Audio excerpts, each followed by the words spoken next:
Hi everyone. Here I wanted to briefly discuss Samantha Markle, Meghan Markle's half-sister. Both share the same father, Tom Markle.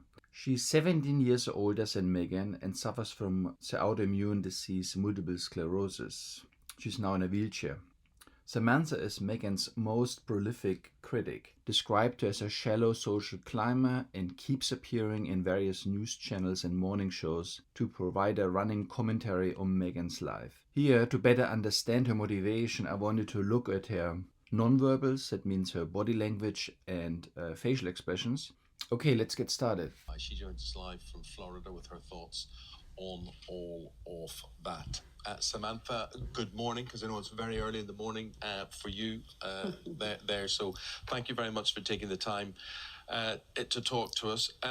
Look, the first thing I want to ask you maybe is we saw a lot of news coverage here at the weekend, and I wonder, can you shed any light on the lawsuit between your sister and the Mail on Sunday newspaper here?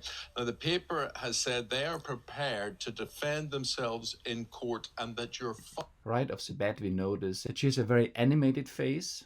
Whatever he's saying is very much reflected in her face. I think most of this, is played. So she's playing surprise, she's nodding, she's trying to give a good performance on TV. Maybe more serious is that her facial expression is permanently highly asymmetric. So if it's just a fleeting expression, she's a sign for dishonesty and contempt. However, in her case, it seems to be rather permanent. There's a huge red flag associated with this.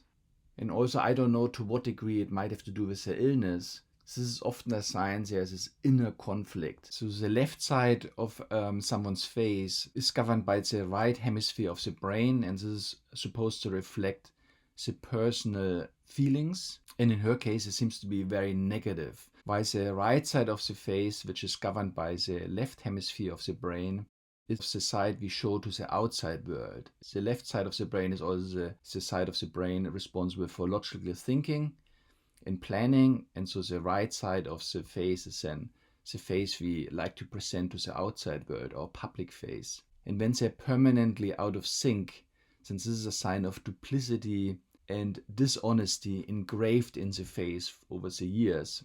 And these are not only fleeting micro-expression, but permanent character expressions. And here we would say this is then a flawed character. And this shows up at various instances in this interview. Father could be a key witness for them. Do you actually think that your father would be prepared to testify against his own daughter?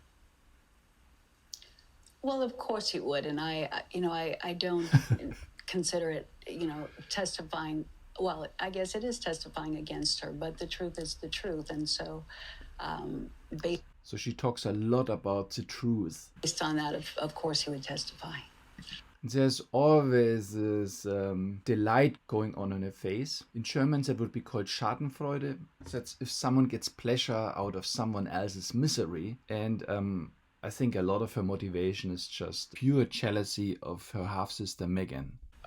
What do you think of what they're actually arguing about, which is this breach of privacy in terms of communications between your father and Meghan? Well, firstly, she had mailed him the letter, and I don't know how the laws are there, but in the United States, if someone mails a letter to you and it ends up in your postal box, it is your property. And she wrote the letter with the intention of giving it to him. Therefore, it's his. And so quite condescending language, lecturing people about privacy and letterboxes. It's his property, but there's also the issue of allegedly she had shared it with several of her friends and also People magazine. So it went from the private forum, from her to my dad, but it also went to People magazine, which is the public forum.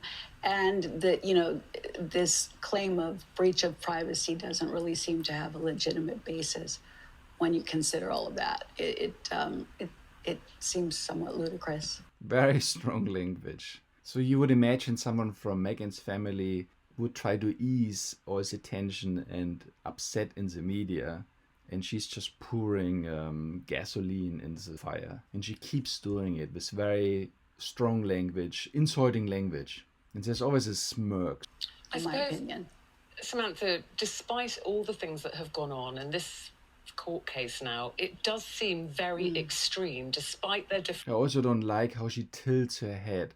I find it very hard to look in someone's eyes if they're not level. And again, there's this whole asymmetry about her, which gives us this very unpleasant, dishonest demeanor.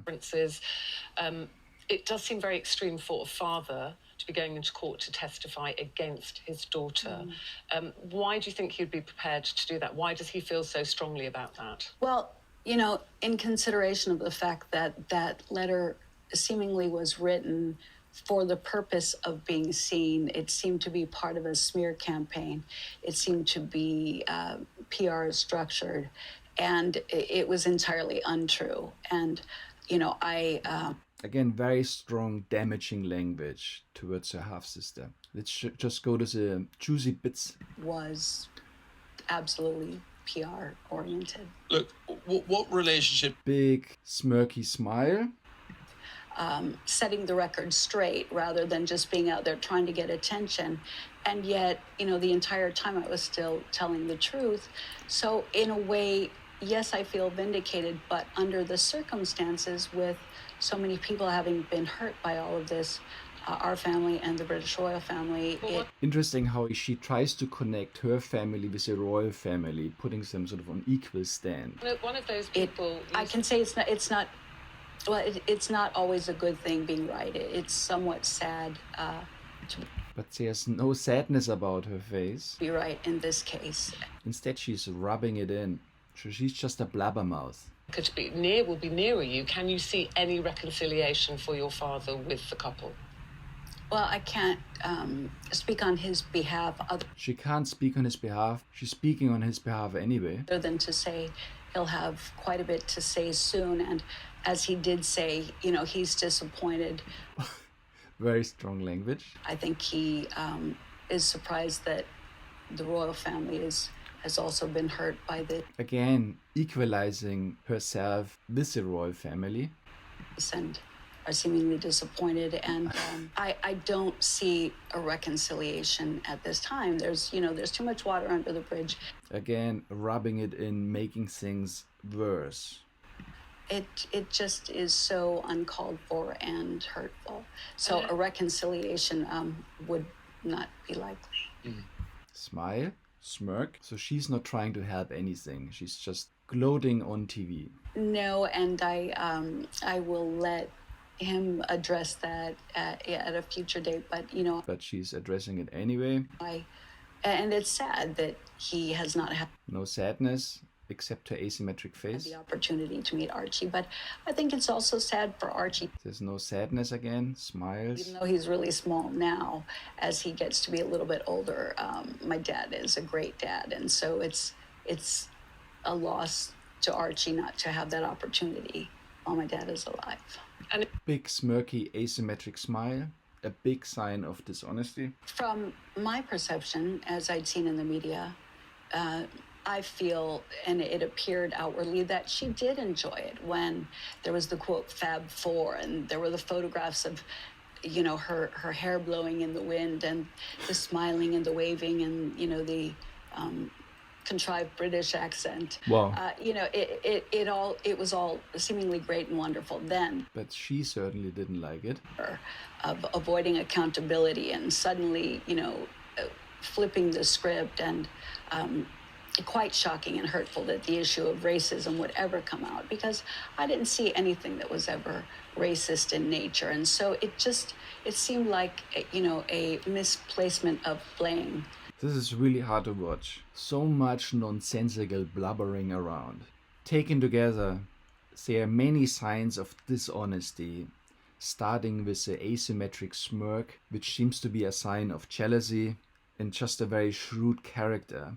In particular, she has a lot of character flaws. She's gossiping, she's injecting her opinion, even when she says she wants other people to speak, but then she answers for them instead, and she uses very strong, hurtful language. The best thing is if no one would invite her to any of these news channels. Okay, I hope you liked my little analysis and talk to you next time. Bye.